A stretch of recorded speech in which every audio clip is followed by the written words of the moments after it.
Bueno, buenas tardes a todos. A mí, más temprano, Carlos me dijo me mandó un mensaje y me dijo algo así como que la presentación era personal y no entendí lo que me quiso decir y me dijo, bueno, pues tú te pones ahí y ya dices quién eres. Y no hay nada que me dé más vergüenza que las presentaciones con todos los títulos y las cosas, así que lo vamos a dejar como Natalia, amiga de la familia New Vida. Yo me he adoptado voluntariamente, así que bueno, feliz de participar una vez más en estos updates.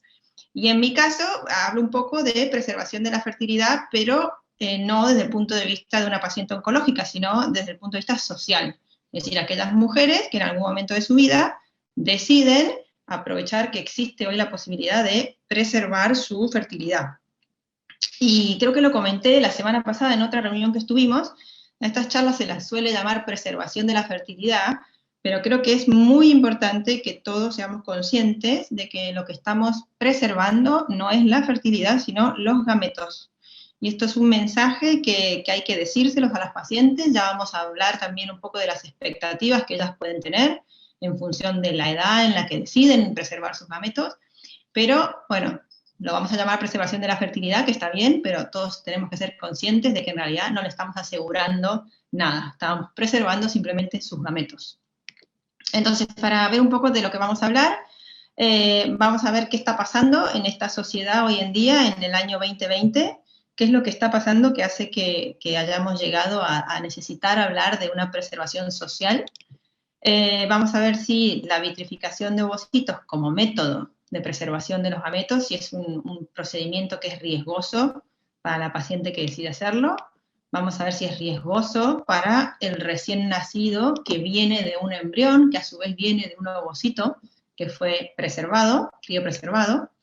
Después veremos si es una técnica segura o si es riesgoso para el ovocito en sí, no solamente desde el punto de vista del protocolo, sino de los resultados. Vamos a hablar un poco del costo-beneficio y también, bueno, finalmente vamos a tratar de responder la pregunta de si todas las mujeres deberían entonces criopreservar sus ovocitos. Entonces, para arrancar con lo que está pasando en esta sociedad hoy en día, y bueno, creo que esta imagen lo define, esto ya no es sorpresa que mujeres jóvenes llegue un momento en la vida en la que se plantean si se van a dedicar más a ser mamás o más a su carrera profesional, o a ambas al mismo tiempo, y ahí es cuando empezamos a hacer todo mal, empezamos a ser malas madres y un poco malas profesionales. Pero esto no es ninguna sorpresa, ¿no? Que las mujeres hoy en día tengamos esta dualidad de pensamientos. Y la opción de preservar fertilidad es algo que ya lo conocen muchas mujeres.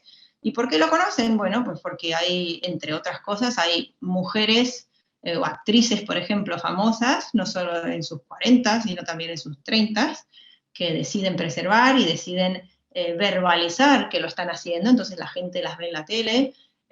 También sabemos que distintas empresas muy conocidas por todos ofrecen la posibilidad de preservar a sus empleados de manera gratuita. Entonces, por eso también cada vez nos va resultando más familiar y las mujeres empiezan a identificar un poco, ¿no? Con estas actrices famosas, etcétera. También algunas personas se identifican un poco más con gente que no necesariamente estén en el mundo del espectáculo. Todas estas personas que ustedes ven acá, salvo la primera de arriba a la izquierda, son gente que está en política, gente muy poderosa, que han decidido no tener hijos. Entonces, bueno, la mujer hoy en día dice, ¿me conviene o no me conviene tener hijos? Porque ven estas figuras y empiezan a planteárselo. Y no solo las mujeres, sino los varones también. Si nosotros analizamos cómo va aumentando la edad media en la que mujeres y varones deciden tener su primer hijo, vemos que cada 10 o cada 20 años esto va a aumentar, o sea, deciden empezar a tener hijos un par de años más tarde. Con lo cual es algo que está ocurriendo, no solo este fenómeno de la sociedad del 2020, no solo ocurre en la mujer, sino también lo vemos en el varón. Y además de verlo en varones y mujeres, lo vemos en distintas razas, ¿sí? Lo vemos en gente blanca, gente negra, los chinos, mexicanos, etcétera, etcétera. O sea, es un fenómeno que se ve en general en todo el mundo. Probablemente lo veamos más en zonas más desarrolladas, donde el nivel educativo de las personas es mejor, entonces ahí probablemente lo veamos más que en otras zonas más subdesarrolladas donde tal vez la educación o la profesión no es una prioridad. Entonces, antes de seguir sobre los riesgos, tanto para la paciente como para el recién nacido vivo, un pequeño repaso de cómo vamos a preservar estos gametos y cómo lo vamos a hacer es a través de la vitrificación. Los que estén ahí escuchando que son biólogos, seguramente conocen esta técnica, pero siempre es bueno hacer un pequeño recordatorio de qué es la vitrificación y qué es lo que estamos haciendo. A mí siempre me gusta volver a los principios de esas cosas tan técnicas que por ahí hacemos en el laboratorio. Bueno, entonces, básicamente vitrificar es pasar de un estado líquido a un estado sólido sin que se formen cristales de hielo, porque si se formaran cristales de hielo, esto rompería las membranas celulares y el ovocito no sobreviviría. Entonces, cuando yo tengo una sustancia en una forma líquida, esas moléculas, yo paso a un estado sólido, estas moléculas tienden indefectiblemente a ordenarse, pero este orden va acompañado de un aumento de volumen. Y si esto lo llevamos a una célula, como puede ser el ovocito, este aumento de volumen, cuando el líquido pasa a sólido, va a producir una ruptura de la membrana celular, y esto es algo que nosotros queremos evitar. Con lo cual, cuando estamos vitrificando, lo que estamos haciendo es pasar de un estado líquido a un estado vitrio sin que haya reestructuración de estas moléculas, sin que se reordenen estas moléculas, con lo cual no hay cambio de volumen y con lo cual la sobrevida es significativamente mayor. Para ello vamos a usar crioprotectores, algunos son permeables a la célula y otros son impermeables a la célula. Los mecanismos de acción de unos u otros son diferentes. Hoy en día creo que todos los biólogos entendemos que el mecanismo de acción va a variar en función del crioprotector que yo utilice, también va a variar en función de la célula que yo esté vitrificando. Por ejemplo, en ovocitos, tal vez el crioprotector entra por difusión simple, mientras que en un blastocisto va a entrar a través de canales. Pero estos son todos principios que cada tanto nosotros es importante repasarlos. Hay muchos protocolos que se utilizan, pero creo que el estándar, el que todos los laboratorios tendemos a utilizar más, es el que utiliza 15% de etilenglicol y 15% de DMSO y sacarosa. Ahora, para que una vitrificación funcione, además de muchas otras cosas, hay tres pasos fundamentales que debemos hacer bien, ¿no? La primera, vamos a utilizar una concentración de crioprotectores muy alta, mucho más alta de las que hacíamos cuando hacíamos congelación lenta. Esta alta concentración de crioprotector me va a bajar mi curva de equilibrio hacia la fase sólida.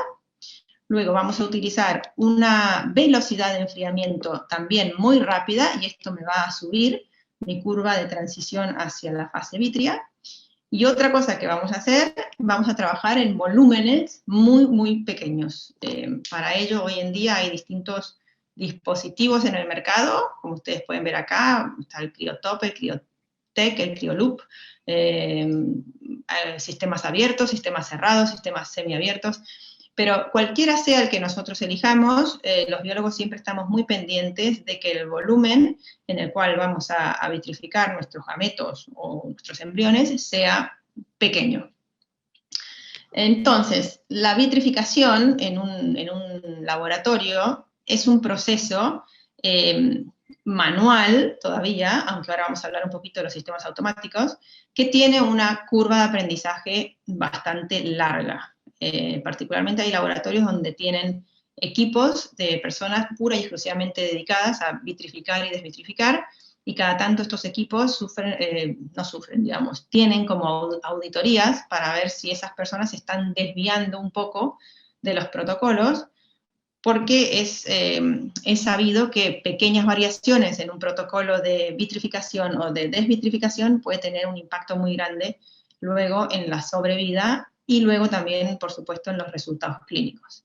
Entonces, si nosotros vamos a hablar de preservación social de la fertilidad y si vamos a ofrecer a una paciente preservar sus gametos, definitivamente el laboratorio tiene que estar entrenado para preservar y que los resultados sean buenos. Entonces, hoy en día sigue siendo manual en la mayoría de los laboratorios, pero déjenme contarles que ya existen sistemas automáticos que se están utilizando para vitrificar embriones y ovocitos. ¿Y qué es lo que ocurre con estos sistemas? Que por ahora no necesariamente es que mejoren los resultados, pero sí, y no es menor, los estandarizan. Si ustedes ven estos círculos azules que ven acá, son embriones. El tamaño de los círculos tiene que ver con el número de embriones en cada círculo, y si se fijan en el eje de las X, tenemos la sobrevida, que varía entre el 70 y el 100%, ¿no? Estos embriones, no es una sobrevida mala, pero sí es una sobrevida variada, y esto ocurre cuando la vitrificación es manual, es decir, hecha por embriólogos. ¿Qué pasa cuando comparamos lo mismo, pero hecho por una máquina? Bueno, como pueden ver ahí, los resultados tienden a ser indefectiblemente más homogéneos. Y esto es muy importante porque el día de mañana vamos a poder tener los mismos resultados en clínicas, si se automatizaran todo esto, vamos a tener los mismos resultados en las distintas clínicas por todo el mundo. Esto es en el caso de embriones, pero también ya tenemos algunos resultados en ovocitos, donde, como pueden ver, la casuística es baja todavía, pero sí que se obtienen similares resultados de sobrevida entre una máquina que realiza el procedimiento siempre de la misma manera y un embriólogo. Bueno, esto con respecto al pequeño repasito de la vitrificación, hacer énfasis en lo importante que es en hacerlo bien, en seguir el protocolo, y también adelantar que ya existen sistemas automáticos, y esto va el día de mañana a asegurarnos que un programa nuestro de preservación de la fertilidad sea confiable. Ahora, es riesgoso para la paciente, es decir, una paciente que decide por voluntad propia, por elección, preservar su fertilidad, tiene muchas preguntas y se pregunta si es riesgoso. O sea, no es una paciente que viene a hacer un tratamiento de reproducción asistida, que ya sabemos que hacen todo por tener un hijo. Esta es una paciente que se está planteando preservar sus gametos y se pregunta si es un procedimiento riesgoso.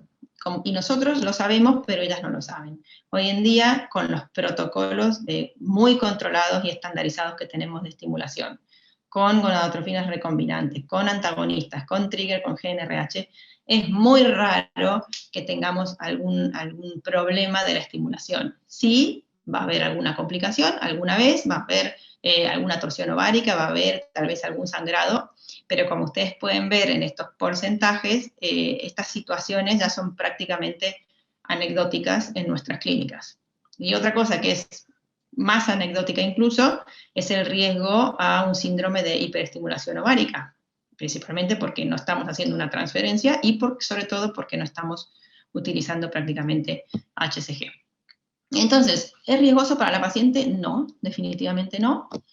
¿Tienen más riesgo el día de mañana de desarrollar un cáncer? Que esta es una pregunta que, bueno, un poco se habló antes, pero esa es una pregunta también muy común en estas pacientes. Si yo elijo preservar mis ovocitos por elección, el día de mañana tengo más riesgo.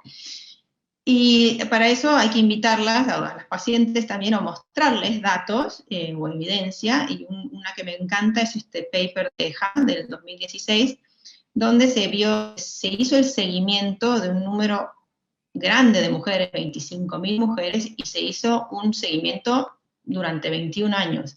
Y básicamente se comparó pacientes que habían hecho tratamientos y pacientes que no. Y por supuesto que en el grupo de las pacientes que habían hecho tratamientos, algunas desarrollaron cáncer de mama, se estaba estudiando el cáncer de mama, pero este porcentaje no fue significativamente diferente del grupo de pacientes que no hizo ningún tipo de tratamientos y no tuvo ninguna exposición a hormonas. Con lo cual, creo que podemos concluir que no es un procedimiento riesgoso para una mujer joven que decide preservar por motivos sociales. En relación a los recién nacidos vivos, ¿es un procedimiento riesgoso para los bebés que vienen de embriones, que vienen a su vez de ovocitos vitrificados? Tampoco.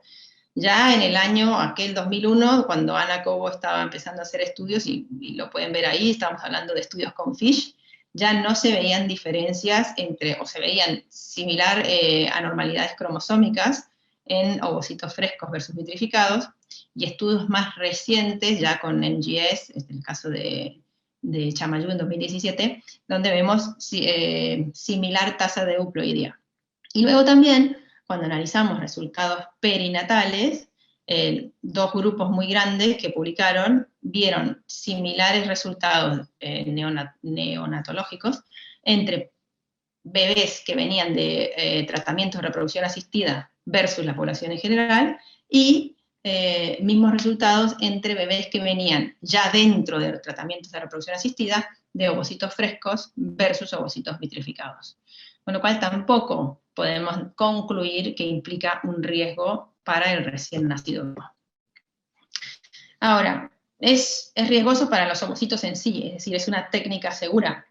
Yo creo que es una técnica segura en un laboratorio bueno, sea el que sea el protocolo que utilicemos, nosotros debemos ser capaces de garantizar al menos, cuando se utilizan ovocitos propios, un 80 o un 85% de sobrevida. Por supuesto, con ovocitos donantes, esto mejora aún más, pero bueno, si vamos a ofrecer, es tener un laboratorio entrenado de tal manera que los resultados no bajen del 80-85%. Ahora, sí que vamos a tener casos donde veamos tasas de sobrevida bajas. Si analizamos este estudio, que también publicó Anacobo en el 2015, hay un porcentaje muy, muy, muy chiquito que va a tener un 0% de sobrevida, y si analizamos en general, sabemos que un porcentaje bajo, como un 4% de los casos, puede que tengan una sobrevida ovocitaria menor al 67%. Es decir, si bien los protocolos están muy estandarizados y los resultados son excelentes, y ahora los vamos a ver, es verdad que existe una pequeña probabilidad de que la sobrevida no sea alta y que incluso sea cero. Con lo cual, lo que tenemos que concluir es que es biológicamente imposible garantizar el 100% de sobrevida en todos los casos. Ahora, la sobrevida no lo es todo. No solo nos tenemos que preocupar de que los ovocitos sobrevivan, sino que también tenemos que ver después los resultados clínicos derivados de embriones que se generan con ovocitos vitrificados. Y para esto siempre me gusta mostrar este trabajo porque tiene una casuística enorme. En este caso son ovocitos de donantes y se trata de los resultados después de 6 años de ofrecer tratamientos de ovodonación, comparando ovocitos frescos versus ovocitos vitrificados. Bueno, en más de 40.000 ovocitos y una sobrevida por encima del 90%. Estamos en 92,7%. Es una sobrevida alta y con un número de ovocitos extremadamente alto, lo cual nos da un poco a nosotros la seguridad cuando queremos ofrecer esto. Ahora, como es la sobrevida, sino también nos interesan los resultados clínicos. Y en este trabajo, nuevamente, estamos hablando de más de 3.000 ciclos que tuvieron transferencias que generaron 2.300 recién nacidos vivos. Una tasa de embarazo evolutivo cercana al 45%. Nuevamente repito que son resultados con ovocitos vitrificados de donantes. Con lo cual, como estamos hablando de preservación social, siempre tenemos que ser un poco más realistas y tratar de ver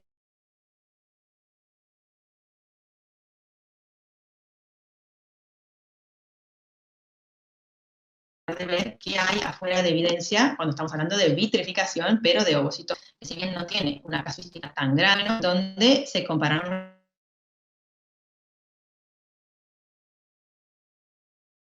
resultados de la sobrevida y los resultados clínicos utilizando ovocitos propios. Y como ven, la sobrevida baja un poco, ya estamos en un 86%, pero también el 38,6%. Entonces, estos son tal vez resultados más realistas que uno puede compartir con pacientes que vienen a buscarnos para preservar la fertilidad. Ahora, ya yendo más específicamente a pacientes que preservan su fertilidad por elección, de nuestro grupo, publicado en el 2018, y estamos hablando de 5.289 pacientes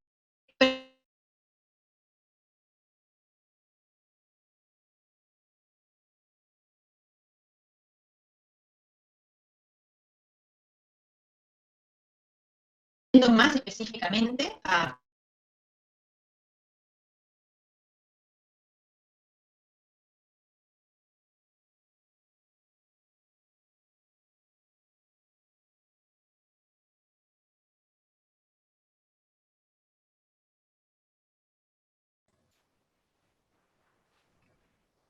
Hola. las Creo que pacientes estamos. cuando vienen a buscarnos para preservar. Preservan su fertilidad por elección, estos son pacientes que preservaron pura y exclusivamente por... Lo primero que me gustaría que analizaran es que identificaron sus ovocitos solo el 12%, es que no todas regresan a útiles, es el 83,9%, con lo cual Nati, ¿me escuchas? está bastante bien. Nati, Y la tasa de creo que estamos embarazo teniendo evolutivo, mala señal. Sí, se fue la señal. Sí. en este punto. Y para Natalia, ello hay algunos trabajos Nati, ¿me que, como escuchas? este, por ejemplo, este es de un grupo holandés, y ya saben que los holandeses son muy organizados y les gusta analizar todo con diferentes modelos. Y bueno, en este trabajo ellos querían comprobar si vitrificar ovocitos tenía mayor costo-beneficio que hacer tratamientos de reproducción asistida. Entonces, son pacientes que a los 35 años tenían claro que no querían tener hijos y que iban a esperar hasta los 40. Y la estrategia 1 fue que a los 35 años hicieran 3 ciclos de vitrificación de ovocitos. Y luego esperaron hasta los 40, esa es la estrategia 1, vitrifican ovocitos a los 35, esperan hasta los 40, luego entre los 40 durante un año hacen reproducción asistida con los ovocitos vitrificados, y si no se quedan embarazadas, trataban de quedar embarazadas de manera natural. Esa es la estrategia 1. La estrategia 2 es no hacer nada y entregarnos a la naturaleza. Y la estrategia 3 era no hacer nada hasta los 40, entre los 40 y los 41 intentar concepción natural, y si no la había, hacer 3 ciclos, pero no de vitrificación, sino 3 ciclos ya de reproducción asistida entre los 41 y 42 años. Y ya me dirán ustedes la probabilidad de estas mujeres de quedar embarazadas de manera de lograr un embarazo evolutivo a esta edad. Y bueno, cuando analizaron, claramente la opción que les resultaba más beneficiosa era la estrategia 1, cuando compararon la estrategia 1, 2 y 3. Ahora, tenemos otros grupos, y este es un grupo alemán. Como ustedes tal vez saben, en Alemania la preservación de la fertilidad no está subvencionada, y los tratamientos de reproducción asistida después de los 40 años tampoco. Con lo cual, una mujer de 40 años que no ha sido madre, después de esa edad, lo tiene un poco complicado en términos económicos para ya sea preservar o hacer tratamientos de reproducción. Entonces, este grupo también analizó 3 estrategias. Ustedes ven acá unos cuadraditos. Los cuadraditos celestes son, para que se ubiquen, son embarazos naturales. Los cuadrados estos rojos de acá arriba son tratamientos utilizando ovocitos vitrificados, y los cuadraditos verdes acá abajo son tratamientos utilizando ovocitos frescos. Entonces, la estrategia 1 en este caso, también estamos hablando de mujeres de 40 años, pero en la estrategia 1 lo que hicieron estas mujeres fue criopreservar ovocitos en el pasado a distintas edades, algunas a los 25, otras a los 28, otras a los 30, 35 y 38. Los vitrificaron y a los 40, si durante un tiempo no se quedaban embarazadas, hacían tratamientos con ovocitos vitrificados. La estrategia 2, nuevamente no hacer nada, entregarnos a la naturaleza. Y la estrategia 3 es intentar también por un tiempo, y si no, hacer tratamientos de reproducción asistida, pero con ovocitos frescos de esa edad. Y si analizamos en términos de resultados, la tasa de embarazo acumulado en la estrategia 1 para los distintos grupos de las que congelaron a los 25, 28, 30, 35 y 38, es mayor claramente que la estrategia 2 y la estrategia 3. Lo que pasa es que lo que hay que analizar acá un poco es el costo. ¿A qué costo? Y si lo vemos por cada 100 pacientes que hicieron la estrategia 1, y si comparamos la estrategia 1 versus la estrategia 2, generamos entre 16 y 19 recién nacidos vivos extras, cuando comparamos la 1 versus la 2. Y si comparamos la 1 versus la 3, generamos entre 6,8 y 10,6 recién nacidos vivos extras. Ahora, la pregunta es ¿a qué costo? Y si vemos los costos en valores absolutos, por ahí nos pueden parecer similares. Pero la forma de calcular esto, o la forma de que este grupo propone analizar esto, no es analizar el valor absoluto, sino ver la diferencia de lo que cuesta una estrategia versus la otra, y eso dividirlo por la cantidad de recién nacidos vivos extra que una estrategia tiene sobre la otra. Y en ese caso, definitivamente analizado de esta manera, la vitrificación de ovocitos no era de lo más rentable, y sobre todo teniendo en cuenta que la tasa de retorno, en este caso en particular, era de un 6%, con lo cual los pacientes están invirtiendo mucho a una edad joven, y eso lo vamos a ver en el siguiente slide, y no necesariamente vuelven y utilizan esos ovocitos. Esto lo pueden ver más gráfico acá, esto ya es de un grupo más americano, perdón, un grupo americano que son más prácticos para mostrar resultados o mostrar ideas, y pueden ver claramente que cuanto más joven una paciente preserva sus ovocitos, los resultados son mejores, pero la tasa de uso es menor. En cambio, cuanto más añosa es la paciente, la tasa de uso es mayor, pero los resultados son peores. Entonces, esto en relación con el costo-beneficio. Nuevamente hacer énfasis en esto de la tasa de uso baja. Estuve buscando la tasa de retorno de estas pacientes que preservan fertilidad por motivos sociales. Estuve buscando distintos papers, y como pueden ver, la mayoría de ellos, acá está la tasa de uso, la tasa de retorno, es en general entre del 12% para abajo, muy bajita. La más alta que encontré en aquellas pacientes que hacían preservación de la fertilidad por elección fue en este paper, donde es el que tiene también una casuística bastante alta, donde aquellas que hacían preservación de la fertilidad por motivos sociales, la tasa de retorno es del 12%, y los otros son pacientes oncológicas. Solo hay un paper donde vemos una tasa de retorno alta, que es del 46,5%. Pero si analizamos más a fondo este trabajo en particular, se trata de pacientes, de un subgrupo de pacientes que tenían endometriosis, con lo cual lo que se cree es que en este grupo, en este trabajo, la preservación de ovocitos se les ofreció a estas pacientes, no para preservar fertilidad, sino como coadyuvante al tratamiento de reproducción asistida que estaban haciendo. Y me animo a decir que más que nada era para acumular ovocitos. Con lo cual, esta tasa de uso, que sería un poco más atractiva a la hora de invertir, no es real, porque no son pacientes que estaban haciendo preservación de la fertilidad pura y exclusivamente por elección. Finalmente, ¿deberían todas las mujeres criopreservar sus ovocitos? Bueno, hoy en día tenemos esta herramienta, y así como Fernando hablaba más temprano de que por qué no tantas pacientes oncológicas preservan, y ¿por qué? Porque no se les informa. Bueno, con esto es un tanto de lo mismo. Cuando las chicas van a su revisión anual en general, muchos médicos, muchos ginecólogos generales, no las avispan de este tema. Hoy tenemos la herramienta para solucionar este problema, hace unos años atrás no la teníamos. Y sin embargo, desde que esta técnica existe, yo no veo hordas de mujeres que vengan a preservar la fertilidad. Y definitivamente no lo veo a una edad atractiva. Las veo ya por encima de los 40 años, y ellas vienen a preservar su fertilidad a los 40 años, y ya es un poco tarde. Con lo cual yo creo que sí, que muchas mujeres deberían plantearse esto. Ahora, debemos ser muy sinceros con el mensaje que damos, no solo con los resultados que pueden tener, sino también con las expectativas que ellas deben tener. Y para eso, me gusta siempre poner esta historia de Bridget Adams, que es una mujer que decidió vitrificar ovocitos a los 39 años, y solamente hizo un ciclo de estimulación y vitrificó 11 ovocitos.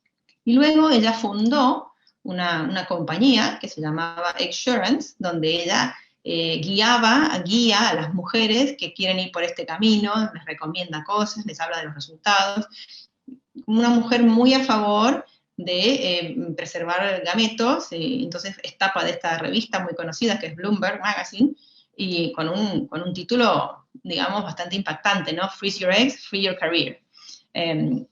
¿Y qué pasó? Que solamente vitrificó 11 ovocitos. Cuando decide desvitrificar los ovocitos, solamente generó un embrión euploide, y después de transferencia solo tuvo un embarazo bioquímico. Con lo cual se desilusiona y ahora se revierte completamente y empieza a estar en contra de la preservación de ovocitos porque es una técnica que no funciona. Y esto no es así, esto no es verdad. El problema que tuvo esta mujer fue que estuvo mal asesorada a la hora de preservar su fertilidad. No se le habló de cuáles son los resultados que puede tener a los 39 años y no se le habló del número de ovocitos que debería haber vitrificado a los 39 años. Y para ello, los médicos tienen que usar tablas, o creo que es interesante que usen tablas como estas son cosas que están publicadas, y acá, por ejemplo, podemos ver 4 escenarios, son grupos de pacientes en función de la edad a la que ellas decidan preservar la fertilidad. Tenemos grupos entre 30 y 34 años, entre 35 y 37, entre 38 y 40, y 41 y 42. Y luego, para cada grupo de edades, tenemos 3 escenarios. La posibilidad, en línea azul, de tener al menos un recién nacido vivo, la línea roja, la posibilidad de tener al menos 2 recién nacidos vivos, y la raya verde, la posibilidad de tener al menos 3 recién nacidos vivos. Si resulta que es una paciente joven, que vitrifica 20 ovocitos, su probabilidad de generar al menos un recién nacido vivo en el futuro va a ser del 80%. Pero si el mismo número de ovocitos es vitrificado por una mujer de entre 41 y 42 años, su probabilidad es la mitad. Y ya me dirán ustedes cuánto puede llegar a tardar una mujer entre 41 y 42 años para vitrificar 20 ovocitos. Pero si lo hace, o si decide a esa edad hacerlo, mostrar estos resultados y decirles cuáles son sus probabilidades. Y estamos hablando de un recién nacido vivo, ni hablar de 2 o de 3, en el caso del último grupo que estamos hablando. Otro trabajo similar, expresado de otra manera, donde vemos la raya esta que está acá abajo, es una paciente de 40 años que si vitrifica 20 huevos, su probabilidad es menor del 20%, mientras que si estamos hablando de una donante, está entre el 90 y un 100%. Estos son dibujos y resultados que debemos tener a mano cuando viene una paciente a nuestra consulta para preservar fertilidad por motivos sociales. Ya trabajos propios, que también es interesante mostrar cosas de nuestra clínica. Esto fue publicado nuevamente por Ana Cobo en el 2018. Son todas pacientes que eligieron preservar fertilidad por motivos, por elección, y es importante ver los resultados porque vemos que los resultados clínicos varían significativamente si una paciente hace este procedimiento a los 35 años o menos versus hacerlo después de los 35 años. Y que también los resultados van a variar significativamente en función del número de ovocitos que ellas vitrifiquen, tengan una edad o tengan otra. Entonces, cuando la paciente viene a preservar, lo primero que tenemos que hacer es preguntarle cuántos años tiene. Y ahí en más mostrar estos resultados y proponerles una estrategia, sobre todo, o darles un consejo para ver cuántos ovocitos deberían vitrificar. Finalmente, para que más o menos tengamos una idea, ¿quiénes son las pacientes que eligen preservar? Bueno, en general, ¿cuál es el motivo, mejor dicho, por el que eligen? El motivo más grande, el más común, es la edad, definitivamente, y el porcentaje más grande de las pacientes que deciden preservar por edad andan entre los 36 y los 39 años. En general, este programa es bueno, es algo que viene creciendo en los últimos años. Este slide no está muy actualizado, pero ustedes pueden ver la tendencia desde que esto arrancaba en el 2008, en este caso hasta el 2016, perdón. Como ven que claramente el número de ciclos y el número de pacientes que eligen esta opción va aumentando, y en general son pacientes que tienen un nivel educativo bueno, alto, y en general la mayoría suelen ser pacientes solteras, aunque hay un porcentaje también de pacientes que están en una pareja, ya sea heterosexual u homosexual, pero la mayoría son pacientes solteras. Entonces, finalmente, para concluir, y esto es un dibujito que saqué, no sé si ustedes siguen en Instagram, hay una chica que hace no sé si este es de Embryo Stories o no, pero bueno, no sé dónde lo encontré esto, y la madre le pregunta a la hija que qué quiere por su cumpleaños, y ella le dice, quiero congelar mis óvulos. Tal vez el día de mañana es un poco chica la niña, pero el mensaje sí que es claro.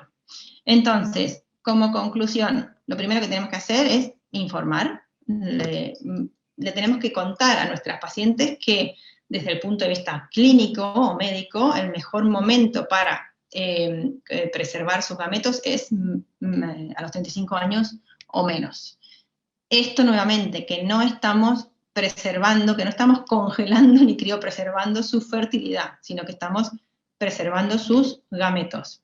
Tenemos que informar sobre las posibilidades, sobre las expectativas que tiene esta técnica, hablar mucho de la edad de la paciente, del número de ovocitos que debería vitrificar para generar un recién nacido vivo el día de mañana.